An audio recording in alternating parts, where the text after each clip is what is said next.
Welcome to the Strollers' first adventure with all the worlds of virtual stage, because these days it is.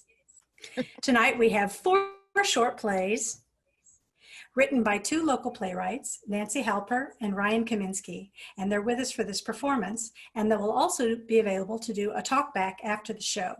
You can submit your questions for the playwrights in the chat window. That function is at the bottom of your screen. Click chat and you can type in your question. Now, without further ado, we will proudly present the first episode of 4 by 2 entitled The Murder of Crows.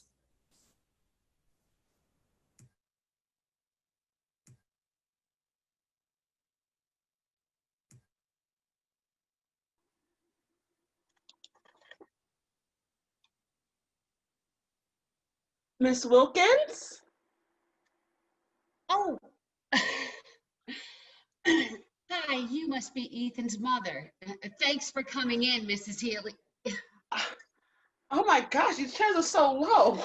Can't they make any adult-sized chairs?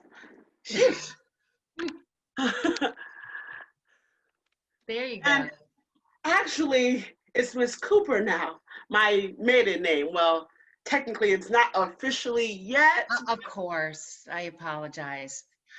I remember you sent the note about the change in your household. How is everything at home, if you don't mind my asking? It's great. I mean, Ethan's doing great. Don't you think he's doing great? I mean, there is an adjustment period, of course, but... I'm glad to hear it. Here is Ethan's portfolio. We've just finished our unit on birds. Oh, yes. Ethan told me he was very excited about it. The children have been drawing pictures of their favorite birds in art class. Ethan has some rather intriguing drawings in his portfolio. There's one in particular I'm very anxious to discuss with you and Ethan's father. Will he be joining us? He should be here any minute. Of course, that's what he said when I went into labor with Ethan, and then he messed up and didn't show up for the whole shebang. So...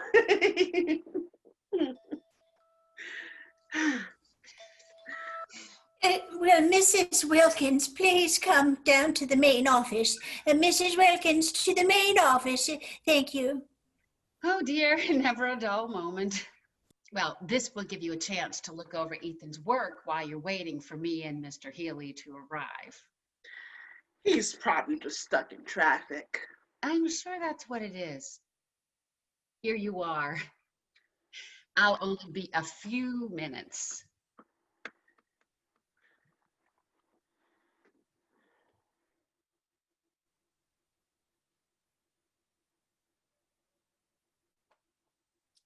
Am I early? Oh, if this chair were any lower, I'd be eating my knees. Where's Miss Wilson? It's Wilkins. At least get her name right. And no, you're not early. You're late, as usual. Wilson, Wilkins, whatever. So where is she? I've got like 7 minutes before I have to get back to the office. Never mind that. Listen, we've got a big problem here. So what's this? He made it in art class. So what are these things supposed to be, blackbirds? Crows. Isn't that the same thing? No, crows are more... Look what they're doing. That's the important thing. I'm not sure. They're kind of... The crows are killing their children. That's what they're doing. No way. Really? You see how the big ones are lunging forward with their pointy beaks and their little baby birds are cowering in the corner screaming. It's a picture about death. Our son drew a picture about infanticide. Are you sure? Because I don't think Ethan would do The something. murder of crows. Yeah, I'm pretty sure. Wow. What kind of a sicko gives an assignment like that to a second grader? It was just a regular art project for the bird unit. You know, draw your favorite bird. Ethan's the one who turned it into the killing fields. My God, what have we done to him? We haven't done anything to him. Ethan's fine. Ethan is not fine. This is the work of a very disturbed little boy. This is a red flag. Now you're just being dramatic. If he's drawing pictures about murder when he's only 8, what kind of a psychopath will he be by the time he's 14? It's like my worst nightmare coming true. Jesus, Debra, pull yourself together. You know what he's really doing here, don't you? What? He's lashing out. At who? At us? Dr. Weiss warned us about this. Dr. Weiss was a quack. It's a cry for help. An expensive quack. Thank God we're done with those ridiculous sessions. He said Ethan was suffering from, what do you call it? Internalized guilt. He's confused because we weren't upfront with him about the whole divorce. I told you this would come back to haunt us. Oh, here we go again with the I told you so's. It's your inability to communicate that's the problem here. Yeah, well, what should I have told him? Hey, buddy, your mom and I are splitting up because I came home from work early one day and caught her in bed with the contractor. Is that upfront enough for you? So typical, turning this around on me so that it's my fault, so I'm the home wrecker. Is that it? Well, you know what they say, if the skimpy lingerie fits. Oh, and you're such a hypocrite. What about that intern you were groping at the Christmas party last year? I told you a million times I never had sex with that woman. Well, thank you, Bill Clinton. That makes me feel so much better. You know what? I don't have time for this. Oh, she's just gonna walk out on me once again. For the last time, Deb, I didn't walk out on you. You left me for Bob the freaking Builder. His name is Steve, and the truth is, you were checked out of this relationship long before he showed up. Did you ever stop to think that he was my cry for help, that I was actually helping? Huh, silly me, that you fight for me and you cared for me just a little bit. No, actually, all I was thinking was how my wife made me look like a total schmuck. Still, you could have fought harder for Ethan's sake at least. He's the real casualty here. I mean, look, the more I look at this, the more obvious it becomes that he thinks we blame him. He thinks we resent him, and I want full custody. You're out of your mind. He needs stability. It's the only way he's gonna feel safe. He gets plenty of stability with me. All right, with your parade of whores traipsing through your apartment every weekend. Oh yeah, you didn't think I knew about that now, did you? Let me be perfectly clear about this. The chances of you getting full custody after everything you put this family through are 0. And if you so much as think about taking this into court, I will make your life a living hell. You won't get another dime out of me, I promise you. Crisis averted. One of our first year teachers couldn't find evaluation rubrics. Always in the last place you look, don't you know? You must be Mr. Healy. So glad you could join us today. I was just telling Ms. That Ethan has been doing some very interesting work in this class. Oh, good. I see you found the drawing I wanted to discuss. Miss Wilkins, but you can imagine how upset we both are about this. Upset? What exactly are you upset about? Well, about the drawing, about the crows and all. I mean, they are crows, right? Absolutely, they're crows. Ethan said they were his favorite bird to draw because then he gets to use the black crayon a lot. And black's the easiest to color with. Isn't that adorable? Yes, but the subject matter just seems a little disturbing. Oh, yes. The children are always a little horrified to learn that birds feed their young by regurgitating their own food into the baby's mouths. Ew, gross, they all say. But soon they accept this as perfectly natural bird behavior. I was very impressed that Ethan chose to portray such a nurturing scene. It shows a very caring and tender side to his personality. He called it the murder of crows. I know, that's the best part. Out of 24 students, Ethan was the only one who knew the correct terminology for a group of crows. Of course, we'd gone over some of the more familiar ones in language arts class. You know, flock of seagulls, flight of doves, band of blue jays. Gaggle of geese. Excellent. And now, murder of crows. You can add that one to the list. I know these past few months have been a challenging time for your family. I just wanted to reassure you that Ethan is doing remarkably well under the circumstances. Thriving, in fact. I believe it's a credit to you both. You should be very proud parents. Oh, we are. We're very proud. Can Mrs. Wilkins please return to the main office? Mrs. Wilkins, to the main office once again, please. Thank you. Looks like it's going to be one of those days. I'm afraid you'll have to excuse me once again. And unfortunately, we've run out of time. We'll have to stop here unless there's anything else you needed to discuss. No, I think we're fine. So go right ahead, and thank you, Mrs. Wilkins. Thank you so much. You're very welcome. Ethan is a pleasure to have in class. Oh, that's for you to keep. And thank you for coming in. It was so nice to meet you both.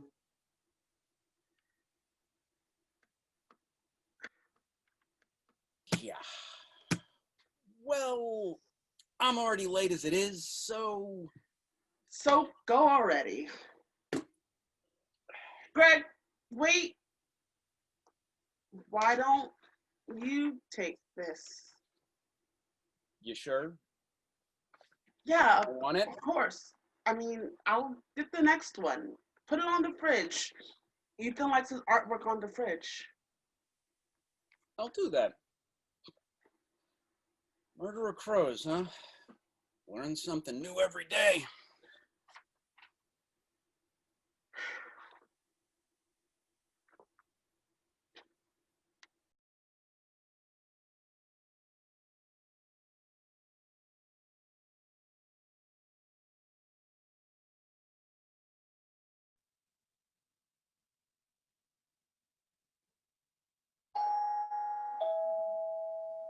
It's open.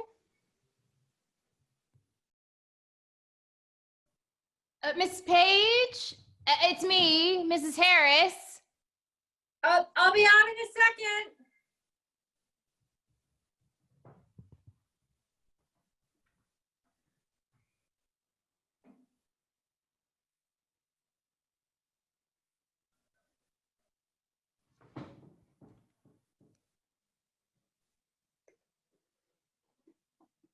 It's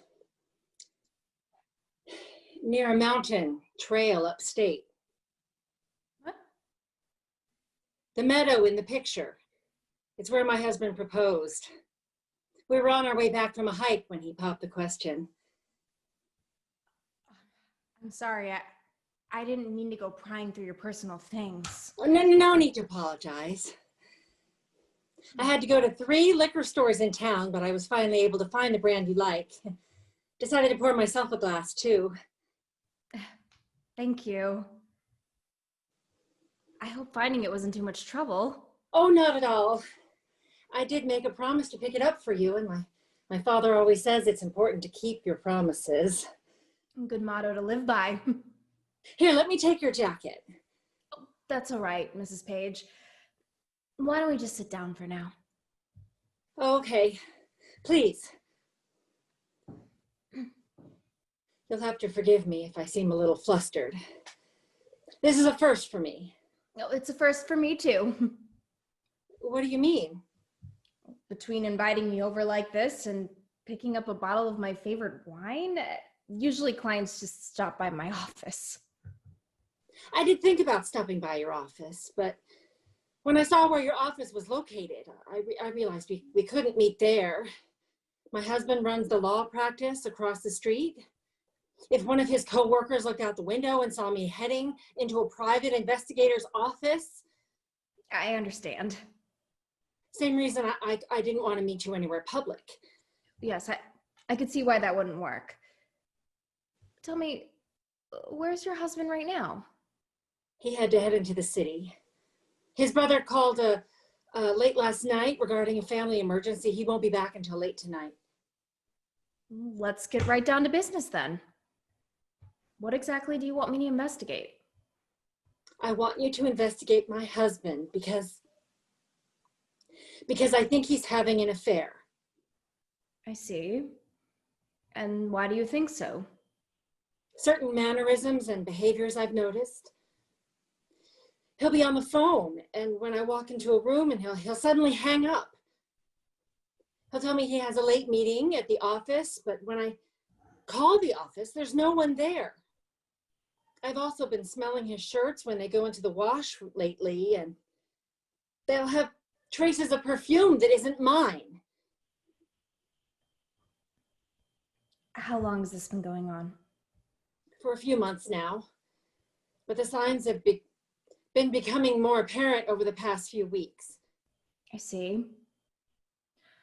Well, I've certainly investigated plenty of affairs over the years. Not like this one. What do you mean? It's not just the affair I'm worried about. You see, I feel crazy for saying this out loud, but I also think my husband is planning to kill me. Mrs. Page, that is a very serious accusation. I know. Believe me, I wouldn't bring it up unless I honestly believed it. And what makes you believe it? Tell me, why on earth would your husband want to kill you? It's no secret how wealthy I am. As the sole heiress of my father's fortune, I inherited everything when he died. And now, in the event of my death, my husband would inherit everything. But isn't your husband already rich with his own law practice? This isn't known to the public yet, but it will be soon. My husband's law practice is failing. It's been failing for a while now, and it'll go completely under soon.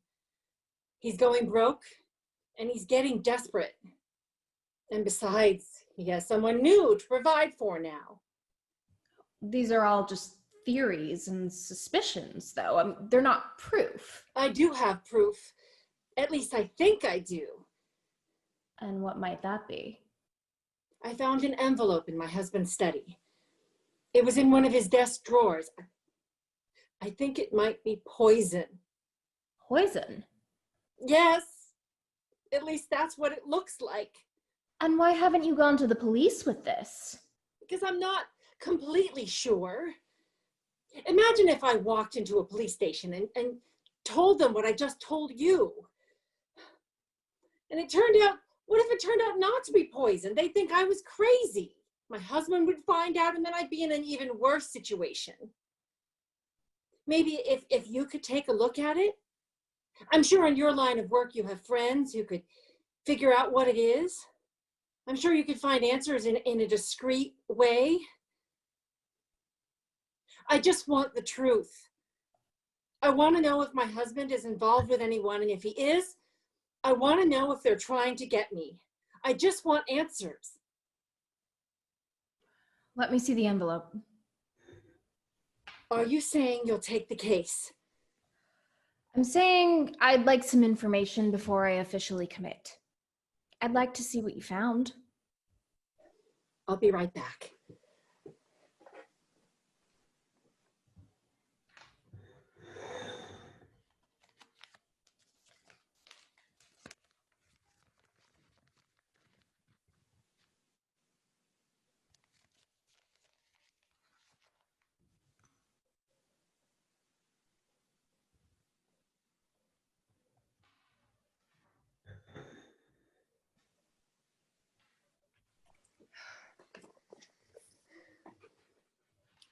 Be careful with it.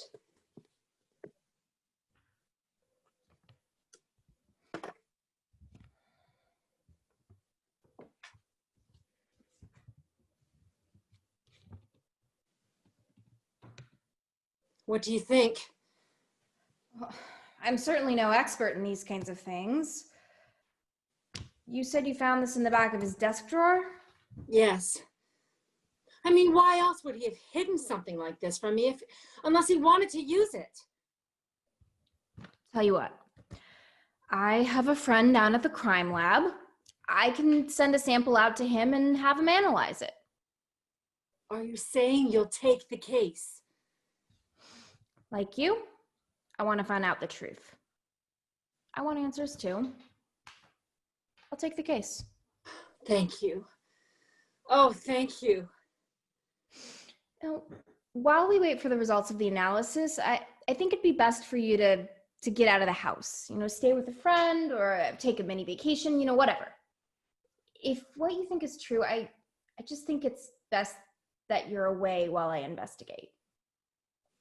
I have a friend in the city I can stay with. I'll call my husband later and tell him I'm going away for the weekend. God, I just can't believe this. I can only imagine how difficult this must be for you. You know, why don't you take a few minutes to compose yourself? Try having some wine.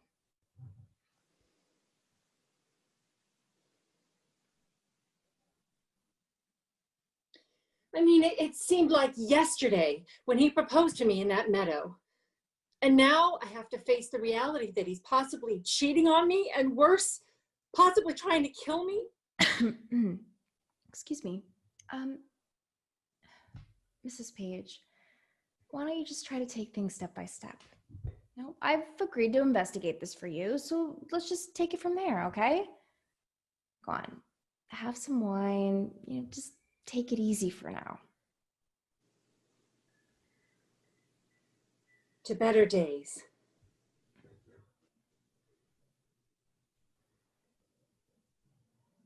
I just keep thinking about that meadow. What about it? How my marriage began there and how it ended there. How did your marriage end there?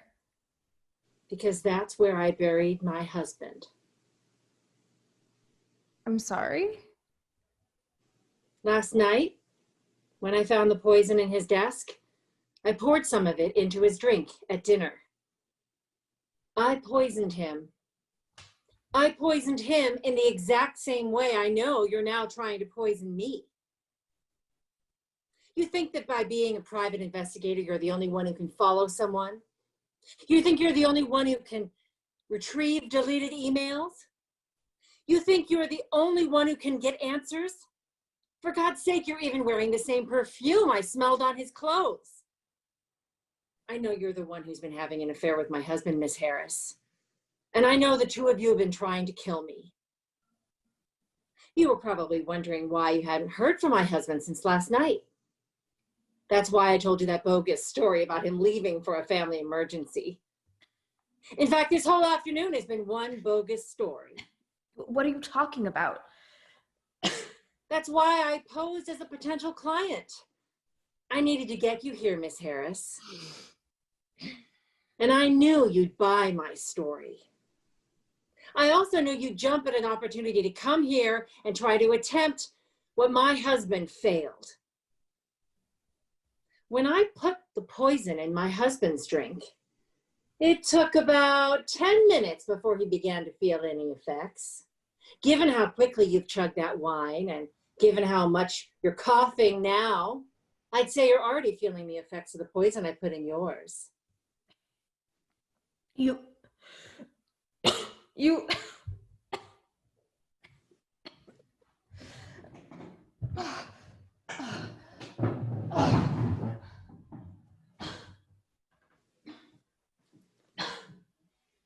Want to know where my husband proposed in the meadow, Miss Harris? He proposed to me between two trees at the meadow's edge. None of the hikers from the mountain trail ever went there, and he thought it would be romantic. When I accepted his proposal, he promised me he would spend forever with the woman he loved. I dug 2 graves in between those trees, one for him and one for you. Since my husband loved you, he'll still be keeping his promise. As my father always said, it's important to keep your promises.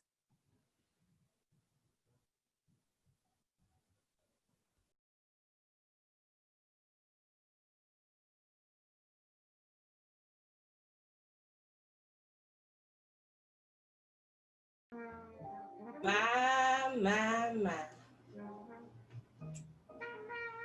Here's to you, Billy boy.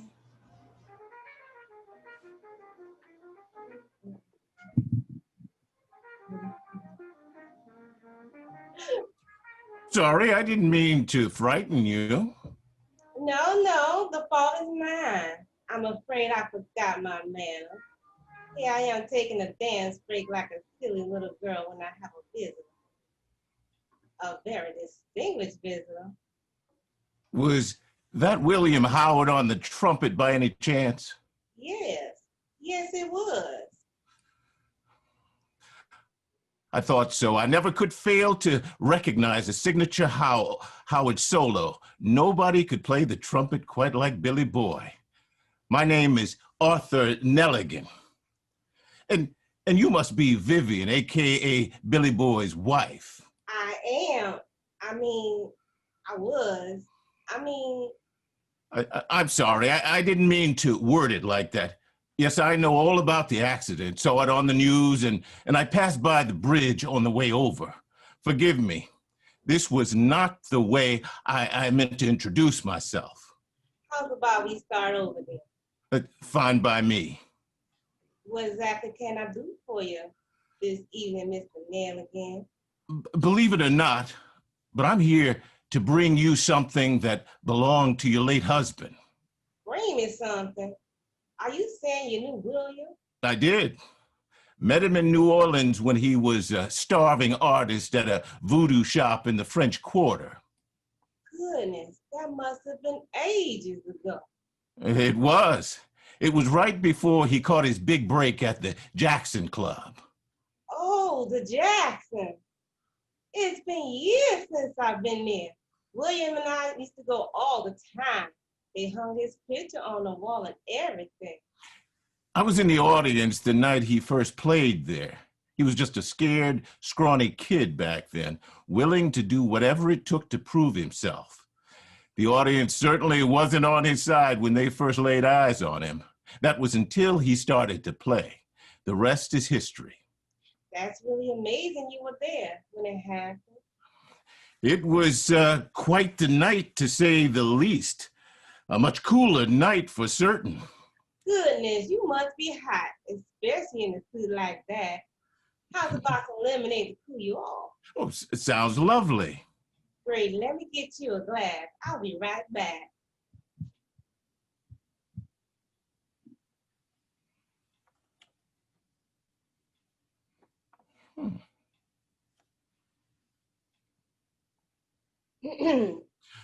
Oh, goodness. Now I'm the one who's forgotten their manners. I'm sorry, I didn't mean to pry. I was looking at it because I wasn't sure what it was. Your lemonade is quite all right.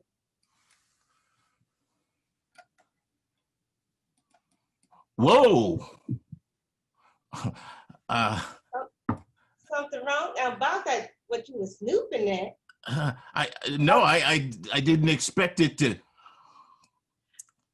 be so sweet. Oh, no. Want to know a secret? All my friends think it's homemade, but I just use frozen lemonade and pour in some extra sugar.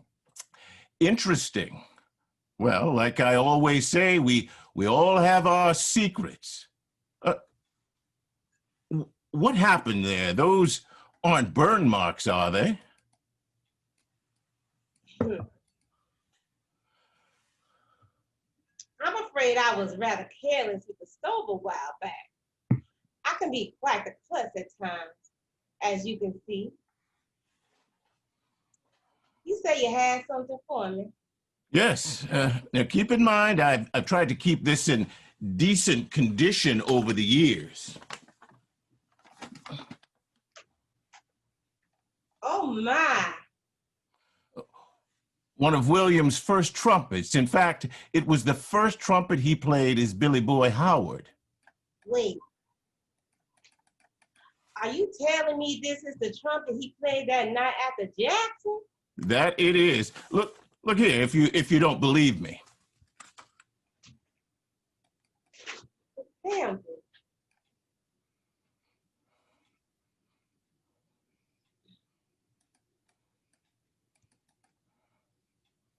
My goodness, this pamphlet is from the club that night. It's dated and everything. I do declare. How on earth did you get this? Well, it was mine originally. You see, the night before William was set to play at the Jackson, he dropped his only trumpet off the fire escape at his apartment. He desperately needed a new trumpet, so I let him borrow mine. That was very kind of you.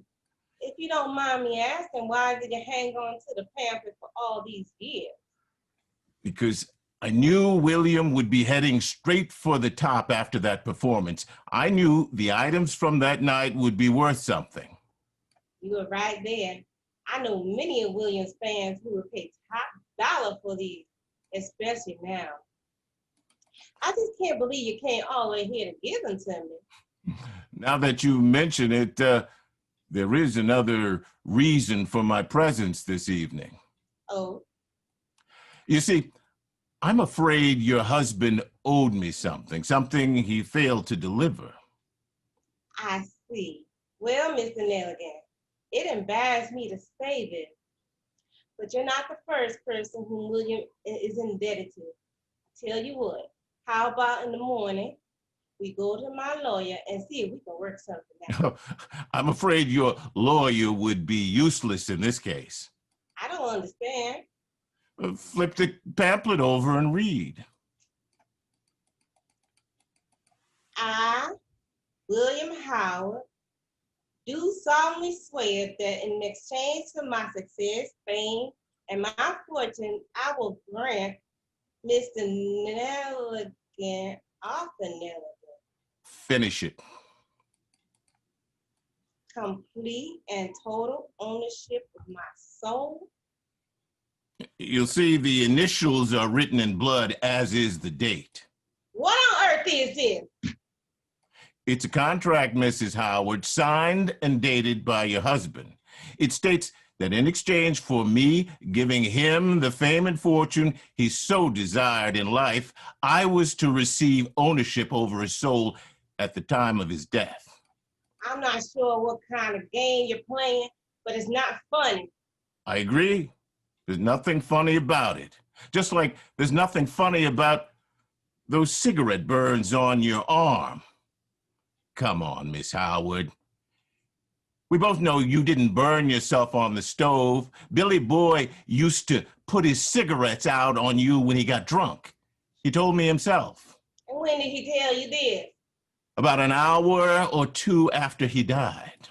Okay, I'm calling the police. Go ahead. The police have no power over me. No man does. Stop it. Stop it right now. Tell me who you really are. Who I really am? Over the years, I've gone by many names, for I was present when the earth began. I've soared above your skies as an angel, slithered through your gardens as a snake, and walked among your people as a charming stranger. Through it all, man has looked to me for guidance, and often turned to me as a last resort. I am whatever man needs me to be. And in the case of your husband, I was the one who could make all his dreams come true. And as part of the deal we made, I was promised a soul which I have yet to collect.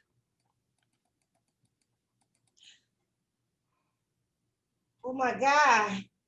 You can see it in my eyes, can't you? You can see that I'm telling the truth. If my husband promised you his soul, then what are you doing here? My husband is dead, so why don't you have his soul yet? Because the man who promised me his soul wasn't the same man who drove off that bridge. The man who promised me his soul still had a soul worth collecting. But over the years, he let his fame and fortune destroy everything that made his soul pure. He cheated, he lied, he stole, and most of all, he delighted in abusing you.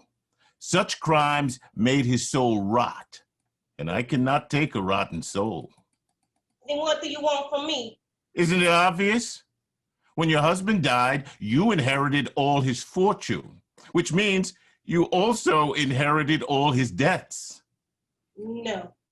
No, you can't be serious. Oh, you know I am. Or else why would I be here? As part of my deal, I need a soul that's fresh and pure. And with Billy Boy's soul as black as night, I'm afraid I'm left with yours. No, please. Now, my soul is far from pure. It's pure compared to your husband's. The man committed every crime short of murder. And because of that, I need... What did you just say? What? About my husband's crimes. I said he committed every crime short of murder. And does murder blacken the soul? Of course it does. Does a God-fearing woman like yourself really need to ask that? Well, why are you laughing? Is this somehow funny to you? No. What's funny is you never asked me about my finger. Your finger? What are you talking about? While William did abuse me, what happened to my finger was my own doing. I cut it myself. I cut it while I was puncturing the brake line in his car. You did what? I punctured the brake line in his car. You heard me right. Which means William drove off that bridge because of me. I murdered him, and I would gladly do so again. So if murder blackens the soul, then I'm afraid my soul is black as your tie, Mr. Nelligan. No, you're lying. You can see in my eyes now, can't you? You can see that I'm telling the truth. How dare you? As you said before, we all have our secrets. My. Here's to you, Billy boy.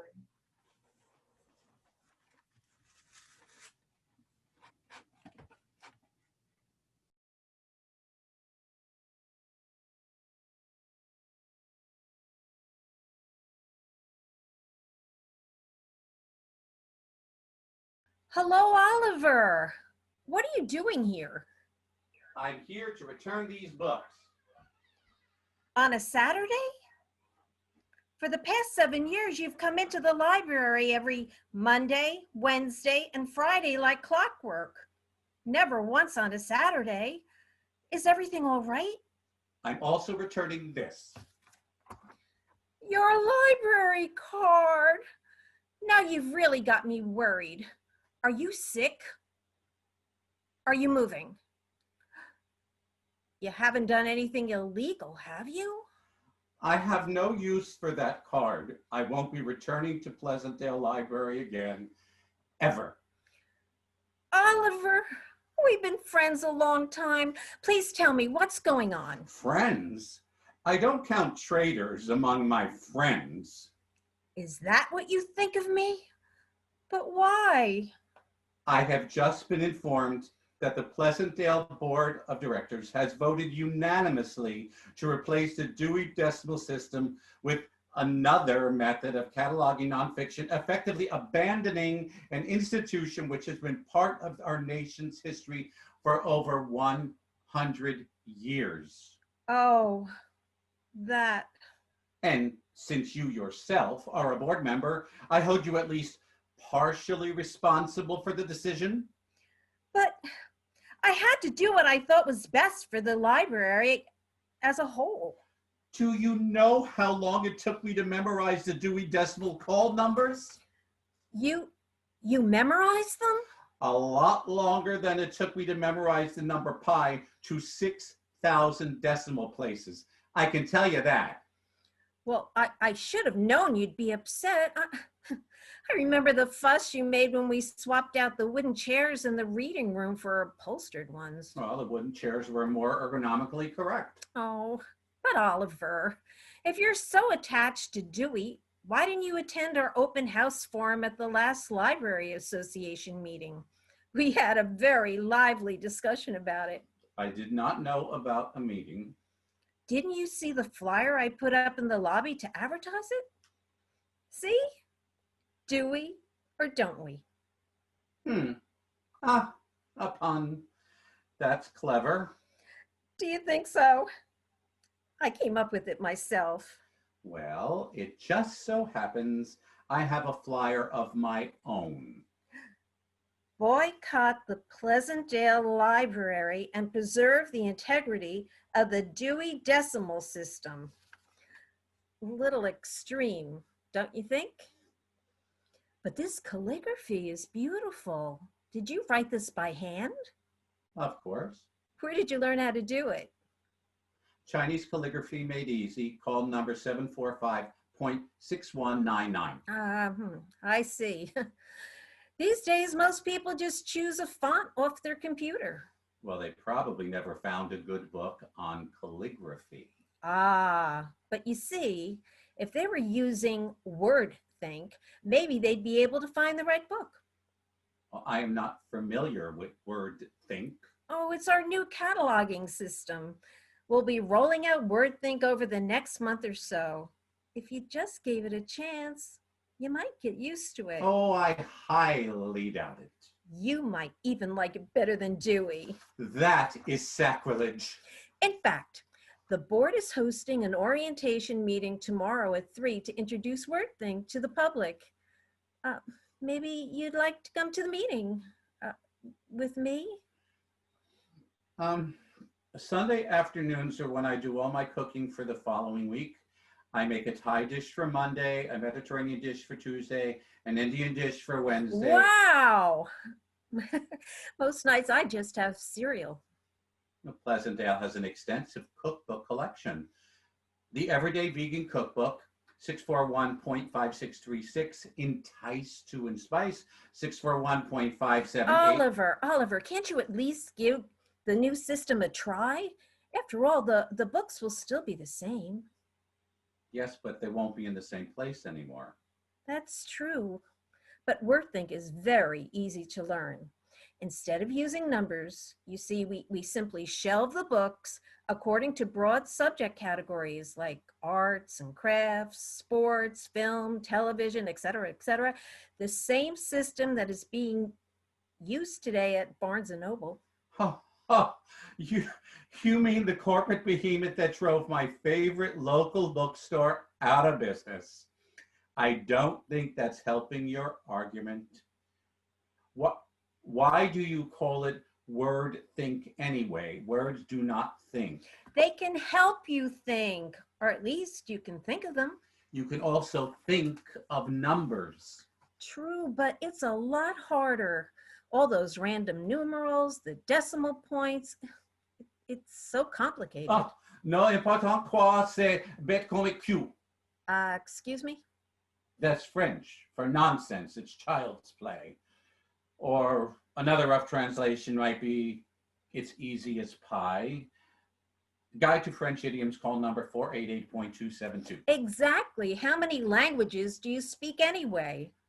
7 or 8, depending on whether you classify Cantonese as a language or a dialect. There are arguments on both sides. Listen, Oliver, most people aren't like you.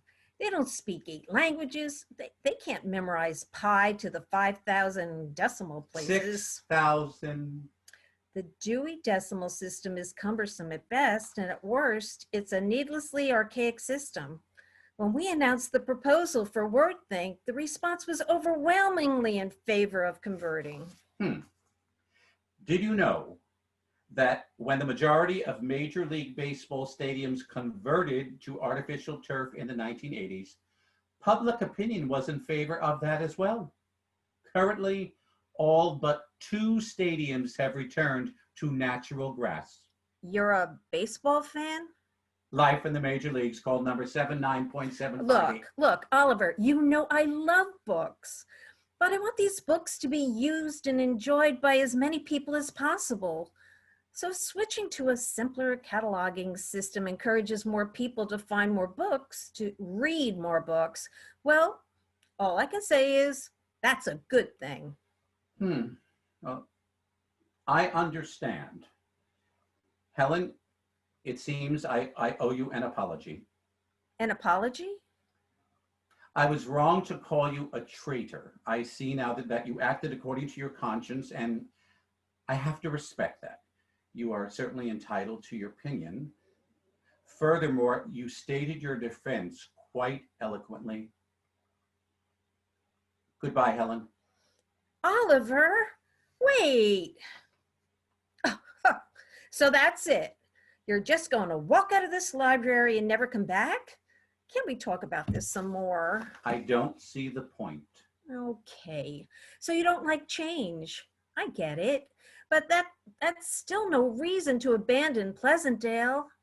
Don't you know that libraries are about so much more than books? Such as? Such as fellowship, friendship, being with like-minded people. Oh, Oliver, you're a really important part of this library, and even though people say you're a little eccentric, you've added so much to our community here.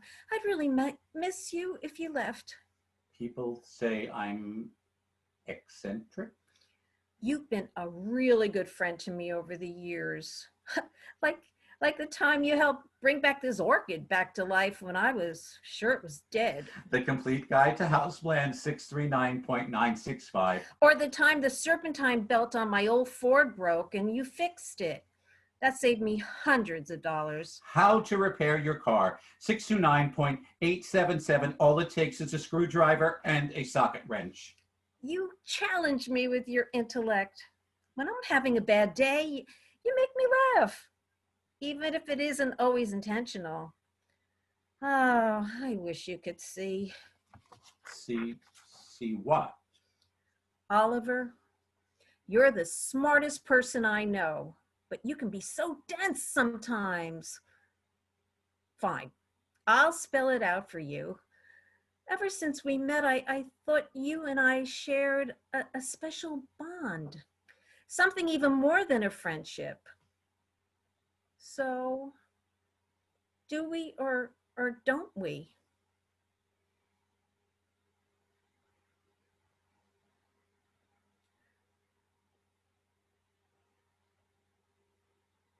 Ah. Does this mean we're going to tomorrow's library meeting tomorrow after all? I will pick you up at 2:45 sharp. And I'll be ready. Oliver, I have to ask you, where in the world did you learn how to kiss like that? Call number 398.434. The art of kissing. Well, that was wonderful, wonderful. Thank you to all of our actors and all of our playwrights. It was wonderful. And now we're going to have a little Q&A session with our playwrights. So let's get them on the screen. Ryan and Nancy, if you would activate your pictures, please. Thank you. Wonderful. There we are. So Nancy Halper, please wave. Nancy was is the playwright of our first show of the night, The Murder of Crows, and the last show of the night, Dewey or Dewey. And then we have Ryan Kaminski, who is the author of The Meadow and of The Deal. So I misspoke a little bit earlier when I said that you should put your questions in the chat. Actually choose the Q&A feature. Since this is a webinar, we have that feature to go with. So if you have any questions for either of our playwrights, we would love to have them. Please just put your question in the Q&A box. But until the questions arrive, I'd like to ask you both about your process and what made you think of these plays and what inspired you. Ryan, why don't we start with you? What inspired you, particularly for The Deal, It's very Faustian. Yeah, I was looking for new play ideas, and I came across, there was a playwriting contest where you had to write a play that had so many different props in it, essentially. And then for extra credit, you could incorporate a devil-esque character. And back in college, I had written a play, like a horror play, but I kind of shelved it. I really didn't think it was my best work. But when this new play contest came along, I thought this was a great way to essentially resurrect the devil character from that and put him in something else.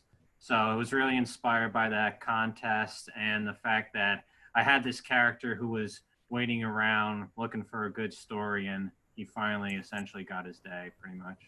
That's nice. That's nice. I read a book once where there's an Elmore Leonard, who's a great favorite of mine, and he talked about in this novel that be careful when you write a story, because a story has a life of its own, just like anything, and you can't always control it, and it will have its ways. So you have to be careful about a story, and I like that idea. So I guess yours finally got its moment in the sun. Great. Nancy, tell us a little bit about your scripts there. The Murder of Crows. Was it the name Murder of Crows that inspired you? Well, it's sort of similar to Ryan's story. It was also written as a response to a call for short plays. And as they often do, the calls come with some sort of a prompt or a theme that you should adhere to. And for this one, it was birds. It could be anything you wanted, as long as somehow birds were included. And so I was thinking maybe I would do something about the most unusual bird I could think of. So I Googled, birds, and just looked to see what came up on the screen. And at one point, the different categories, the names that we use for different categories of birds came up, like the flock of seagulls and the band of blue jays. And when it hit Murder of Crows, that I got really interested in that and thought that I could do something where there was some miscommunication based on that. I like that. That was great. And we have a question about Dewey or don't we? This person says, loved Dewey or don't we, but it concerns me. Is the Dewey Decimal System at risk? So that one was written for it was a library, an anniversary for a library in Westchester, and they were looking for library plays. And I remembered reading an article in the paper about how some libraries were transitioning to this thing called WordThink. The Dewey Decimal System they just felt was too cumbersome, and it would be easier for the patrons to find books. That kind of followed more like the like bookstores, just kind of subject matter. And then I thought, well, what if there was someone who was really, really attached to the Dewey Decimal System and didn't want to give it up? That's clever. I really like that. And then Ryan, what about your play, The Meadow? What inspired that? Oh, well, I had written one 10-minute play prior to that, and I was looking to do another one. I always had an idea about two characters who were trying to outwit each other, essentially.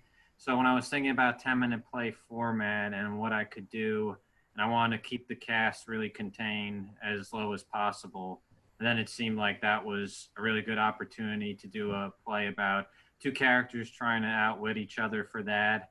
But for that one, I decided to have a lot of fun with that and kind of play with the audience's expectations, because first you think it's going one way, then it's going the other. And I always like the idea of the unsuspecting character outwitting essentially the character who you think is one step ahead of them. So that was really the basis for the Meadow. Great. Great. I have a question here from anonymous attendee. What advice do you have for someone who generally writes fiction and is thinking of trying their hand at a play? Nancy, what would you say to that? I would give the advice that was given to me, because I wanted to transition to playwriting, and I tried to write a full length, and I was just getting so bogged down and so frustrated. And somebody in my writing class suggested that I try a 10-minute play, and I had never even heard of it. But given the length and you're kind of really just dealing with one kind of conflict and one plot point, kind of helps keep organized and keeps everything organized. And makes the big task a little bit more manageable. So I think starting with a 10-minute play is a great way to go. Good advice. Ryan? I would say if you can write fiction, you can definitely write a play, because for playwriting, I always think that that's easier because you're essentially just writing short little descriptions of the set, short little blurbs of action, and then it mainly relies on dialogue or action that takes place on stage. When it comes to writing a book or writing a story, you're essentially describing everything. You're describing the scene, you're describing what characters are thinking, you're constantly describing, you know, their interactions with each other. But with a play, it's mainly dialogue and some brief description, and then you leave it to your actors to interpret it. So definitely when it comes to writing, I always find writing scripts a lot easier than, say, a book. Yeah. But what about all the dialogue involved? Because a lot of fiction writers don't tend to write a lot of dialogue. Do you have any advice for people to how to sharpen their skills when writing dialogue? Well, for me, I mainly just write all my dialogue ideas down. The first time I go through a script, I'll just think of what I want people to say, but then, you know, I'll always go back and I'll refine it. I'll say the lines out loud to see how they sound, essentially, because something may sound good in your head, and that can be the same thing when you're reading a book too. Something may seem good on paper, but with a play, it's people acting it out. So you really want to get a feel for, does it sound natural? You know, rehearse it, read it out loud, and see, you know, if it sounds good to the ear. When a story occurs to you, Ryan, does it tend to occur in dialogue form already, or do you have to transfer it to that somehow? I'd say transfer it. Mainly like the basic plot or the basic idea will come to me. Like, for instance, the Meadow, just this idea of two characters essentially trying to outwit each other and both have their secrets concerning the one character that connects them. So basically the idea comes, and then from there, I'd say the dialogue comes with it. You want to get your characters and the story to a certain point, and then the dialogue really helps you along. And what about you, Nancy? I think of it in terms of dialogue. That's kind of why I transitioned over to plays, was because I found when I was writing fiction, the only thing I was interested in writing was the dialogue. I wasn't so interested in the descriptions and whatnot. And sometimes I just write just dialogue on a page, just the two characters talking to each other with no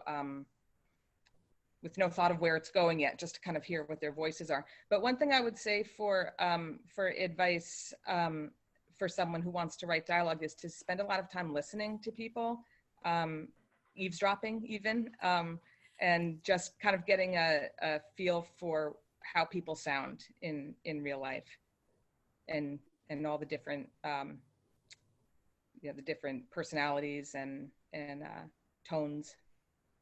Do your characters, when they come to you, do they have distinct voices, or do you ever have to sort of work to distinguish them from each other? I think that they come pretty distinct. I do worry sometimes if, you don't want them to be too stock. Although something like Do or You Don't We, it was sort of, it was campy, and so it was fun to have Oliver be sort of extreme. But yeah, I think that I can keep them pretty distinct in my head. What about you, Ryan? You said you sort of have to transfer the story to dialogue. So is that a struggle for you, or does that come as just part of the process? I'd say it comes as part of the process. Like, I have an idea of what the characters are going to be, like their actions, what they're going to do. For instance, for the Meadow, I knew Miss Harris was going to try to poison Mrs. Page, but then Mrs. Page was going to poison her, and then Mrs. Page had the secret that she had killed the husband. So like, I go into writing knowing like what the characters are going to do, but then I really find out more about them through writing the dialogue, essentially. Because when I first got the idea for the Meadow, the idea of Mrs. Page's connection to the wealthy father and you always have to keep your promises, that kind of came through the dialogue. So definitely when it comes to writing dialogue, you find out more about the characters and develop their voice. You kind of know who they are going into it, but dialogue really refines everything I found. Interesting. We have another question. Is the ending truly the hardest part to craft? Evidently, this person has heard that that's true and wants to know from the horse's mouth, is that true? The ending is the hardest part to craft. What would you say, Ryan? I'd say it depends on the story and depends where you are going into it. For instance, with the Meadow and the deal, I kind of knew how they were going to end when I got the basic idea that, you know, the unsuspecting character was going to gain the upper hand, essentially. So I'd say it really depends on the story. Like certain plays, sometimes I spend a lot of time thinking of like a closing line that one character can say that can wrap it all up. So I'd say it really depends on the play and the story, but definitely in a 10-minute play where you're only confined to 10 pages, something like the ending would come easier to me than, say, in a play that was around 90 pages. What about you, Nancy? What's the Yeah, hardest part for you? For me, I think that the ending is not so hard. I usually have an idea of exactly how I want it to end, but it's getting from point A to point Z, and you know, how that's going to happen, where the arc's going to go, where's the conflict, where's the surprise, where's the twist, you know, all those little things. I think that's harder. Do you have an internal path that you tend to follow in your stories, or do you like to wander down lots of different paths? I mean, I don't want to say like a formula, but that's something that, Ryan, we talked before, and you said that you like this idea of two people trying to outwit each other, and that they are at odds, and it all sort of circles around each other and then resolves. And you've done that quite a lot in your stories. Is that a favorite? I don't know what to call it, like a favorite path of yours? For a 10-minute play or like a short one-act play, I'd say definitely those kinds of stories intrigue me because, you know, you're given a certain page limit, and I think that there's only so much you can do within that page limit. So definitely a battle of wits, two characters coming together and neither realizing the secrets of the other, that would work really well for 10-page format. But for the longer plays, I'd say definitely I'm intrigued by more kinds of different stories because there's essentially no limit. I've had 3 full-length plays. One's around 86 pages, the other 94, and the other's 110. So there's a lot more room to play with story there, add in a lot more characters. For something like a 10-minute play, I personally wouldn't put in a ton of characters because then they really don't have that much time with each other.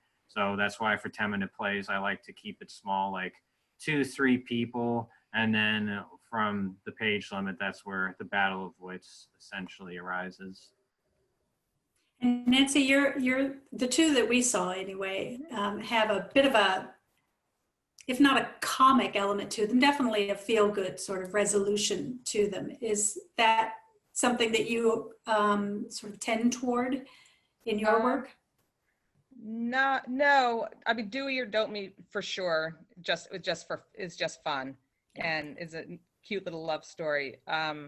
It's very clever. I find Murder of Crows to be not necessarily a happy ending. It's sort of an ambiguous ending. I mean, they reach some sort of a.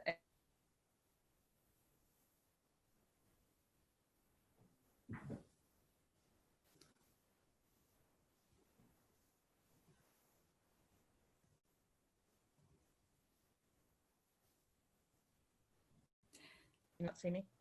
I can see you, but for a moment I couldn't hear you, and I don't know if it's my connection or yours.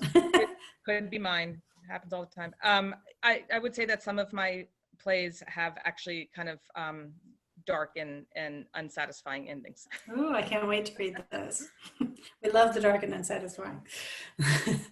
Now, you talked about that someone had advised you to do a 10-minute play as a way to get a start, and that you didn't know that was a thing. Honestly, I didn't know it was a thing either. Can you talk a little about that? Like, is there a society of 10-minute playwriters? What is that about? I don't know if there's a society. Ryan might know better than I do. I do know that there. Right. Hang on, Nancy, you've gone quiet again for some reason.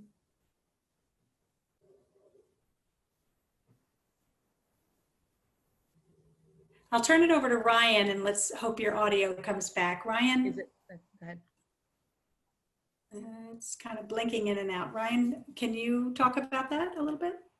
I first heard about 10-minute plays when I was doing this internship as part of my major in college. And part of the internship was she attended a playwriting class. And I remember the instructor, other people said that there really was a forum for 10-minute plays. Because when you think about if a theater wants to present new work, I've been fortunate enough to have a few, the Meadow and another 10-minute play feature in a lot of festivals. And if you can find the play to 10 minutes, you can feature a lot in an evening. If you think about it, for a 2-hour evening, you can have about a dozen plays. So it really is a great way for a lot of playwrights to get their plays out there. I remember when I was in college, I did a one-act play, and that was about like 40 pages. And it seems that theaters are either looking now for full length or like for short plays, 10 minutes. So kind of like the 40-page one, that's kind of been shelved because there really isn't that much of a market for it. It's either more like under 20-minute plays I've seen, or either full length. So definitely I'd say for playwrights that it's also a great exercise. It's a great way to enter playwriting, as Nancy was saying, because it's not too daunting writing a 10-page play.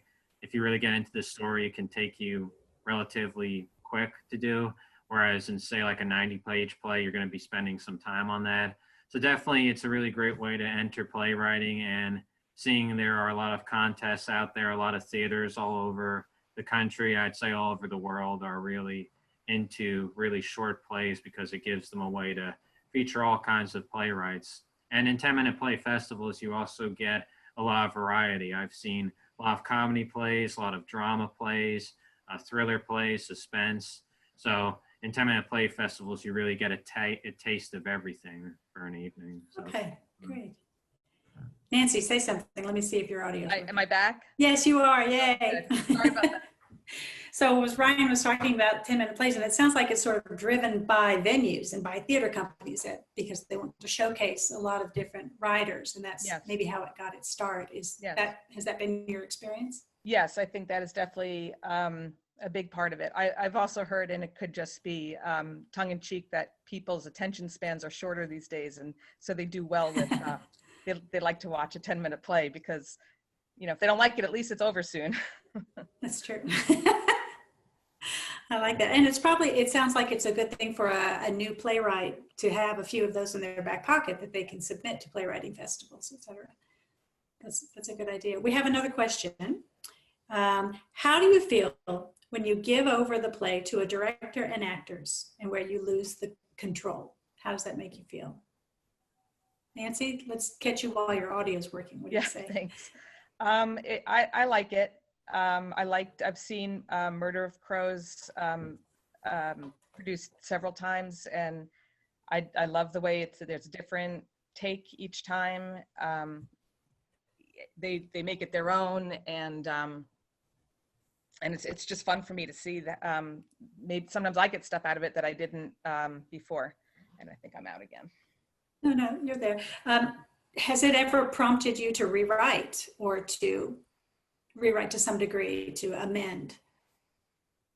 I don't think so. I'm not that I wouldn't be open to it, because I have told directors before, you know, I'm willing to change some dialogue or if this isn't working, or but so far that hasn't happened yet. And Ryan? Yeah, how do you feel about it? Yeah, I like it a lot. I love handing the work over, and you essentially don't know, you know, what's going to happen. Fortunately, all the times I've seen the Meadow, and this is my first time seeing the deal. This is the first time it's been produced, and they've always come out great. Like, I was very pleased and happy with the performances and the direction of tonight. So yeah, it's definitely great to see how everybody interprets it. And sometimes you think that, you know, actors are going to play your characters one way, and then they surprise you, they do something else. Or even like little moments director will add in here and there with the staging that you yourself never thought to do. So definitely really like it a lot. That's wonderful. I was really happy with all our actors. I thought they really took the material and ran with it. And as Jim Clancy, one of the Strollers members, said once at a play reading circle, Zoom isn't the best venue for anything. So, but that's what we have, and we're going to make it work. And I'm really impressed with the directors and how they took the work and worked with the actors to bring the performance to a live venue, even if an electronic one. Well, I think that's the end of our questions. I want to thank our two playwrights very much for being willing to do a talk back with our audience and for their insights into their own work and into our performance of it. So thank you, Nancy Halper. Thank you, Ryan Kaminski. Thank you. I also want to thank the directors, Alan Foster and Carol Cornicelli, who has also been sort of our tech maven, figuring all of this out. And then I want to thank all of our wonderful actors. It was really a great job and firm commitment and cooperative spirit and everything theater should be. And to our audience, thank you very much for attending. As any theater group, we love donations. If you feel so motivated, you can do that on our website, www.thestrollers.org, not .com, that's baby strollers.org, thestrollers.org. And we hope to see you next month for the October show. It's going to have a Halloween theme. We're still working that up, but check the website and we will have the announcement there. And we hope to see everyone again in cyberspace. Thank you, everyone. Good night. Thank you. Thank you.